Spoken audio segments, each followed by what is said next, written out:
Le quatrième point, c'est que finalement, ces transactions, socialement, c'est-à-dire ce qu'on entend, vous sentez que ça veut dire quelque chose, mais qu'en fait, le sens est ailleurs. Si je vous dis « Landru », non, je vais m'adresser à Dominique et Élise. Ils sont où, Dominique et Élise?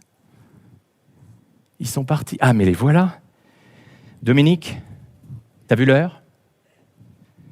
Alors, maintenant, on enlève la tonalité, on enlève la prosodie. Et vous mettez en sous-titre « Dominique, tu as vu l'heure ?» Point d'interrogation. Imaginez que Dominique me réponde « Oui, Jérôme, j'ai vu l'heure. » À votre avis, comment je vais vivre ça? Bien sûr, j'essaye de lui dire au niveau du message psychologique « Dominique, tu es encore en retard. » C'était déjà le cas lors de la première conférence. Et voilà-t-il pas que tu recommences?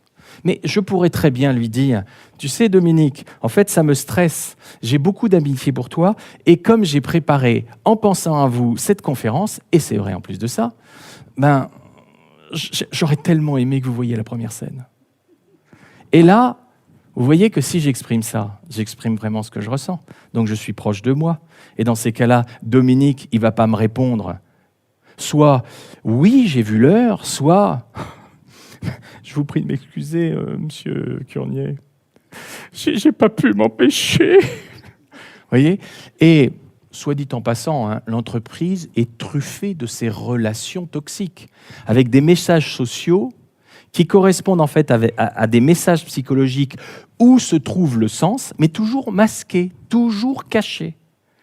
Et il suffit que vous regardiez une émission télévisée avec des hommes politiques, vous voyez bien que c'est une grande mascarade.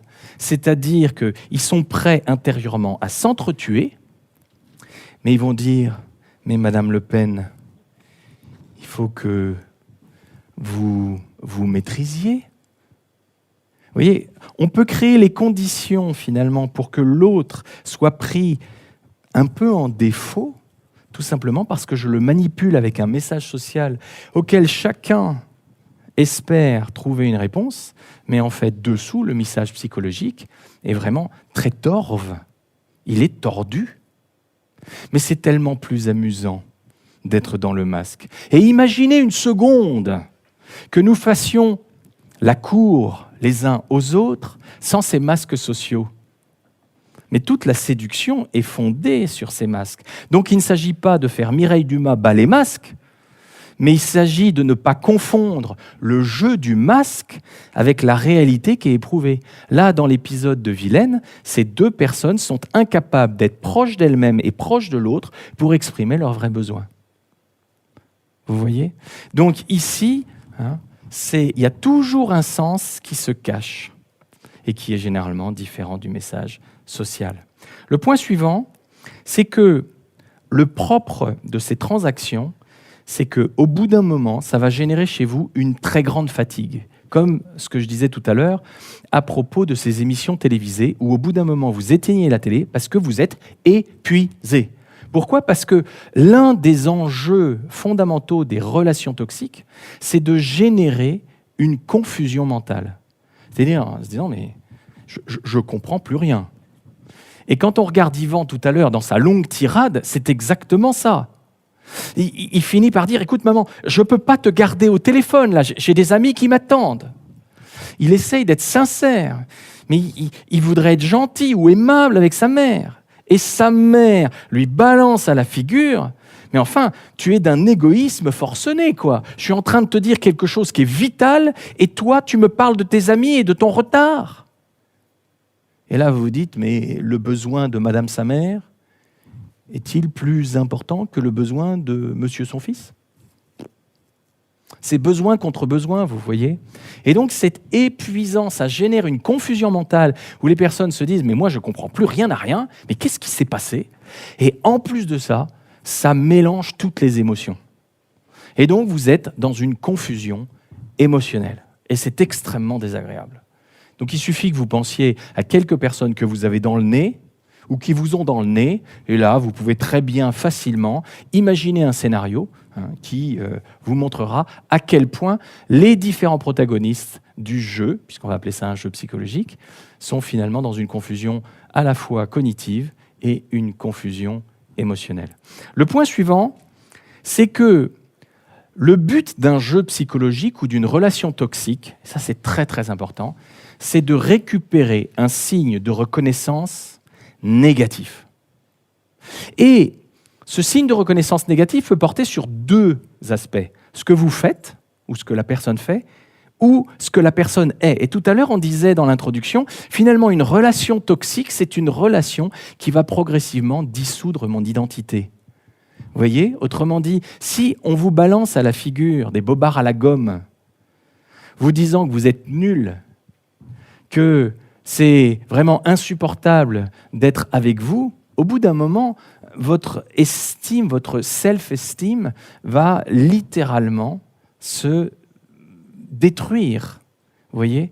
Et donc, quand on ne sait pas être ni proche de soi, ni proche de l'autre dans la relation, qu'est-ce qu'on va faire ? On va juste s'échanger de la malbouffe relationnelle. Et cette malbouffe relationnelle va faire que, plutôt que de n'avoir rien, je préfère récupérer des signes de reconnaissance négatifs. Vous voyez ? C'est très important de comprendre que la relation toxique a une vocation, c'est de vous permettre de récupérer des signes de reconnaissance, mais au lieu qu'ils soient positifs, ils vont être négatifs, parce que derrière, vous avez une croyance très importante, qui est une croyance limitante. Pour ceux qui ne sont pas venus à la conférence sur les croyances limitantes, vous êtes très mal. Vous voyez là, ça c'est typiquement une attaque un peu persécutrice, qui est une accroche de jeu, je le fais exprès. Et donc la croyance limitante qui est derrière un jeu psychologique, c'est « je crois que je ne peux pas satisfaire positivement mes besoins, donc je préfère qu'ils soient satisfaits de façon négative, parce qu'au moins ils seront un peu satisfaits. » Vous voyez, c'est un drame. Et donc, tout jeu psychologique, bien sûr, est un automatisme qui se met en place, mais qui repose sur une croyance qui cache bien son jeu. Puisque ce que je disais au mois de mars, au moment de la conférence sur les croyances, c'est qu'une croyance ne reconnaîtra jamais son statut de croyance. Jamais. Donc, si vous dites à la personne « mais tu n'es pas capable d'établir des relations saines », tout simplement parce que tu crois que tu ne peux pas satisfaire positivement tes besoins, il va vous foutre son poing dans la gueule. Que ce soit physiquement ou que ce soit moralement. Se dire, tu racontes n'importe quoi. Mais pour qui tu te prends ? On n'a pas gardé les cochons ensemble. Et je te merde. Vous voyez, ça donne des trucs comme ça. Et les films sont truffés de ces machins-là.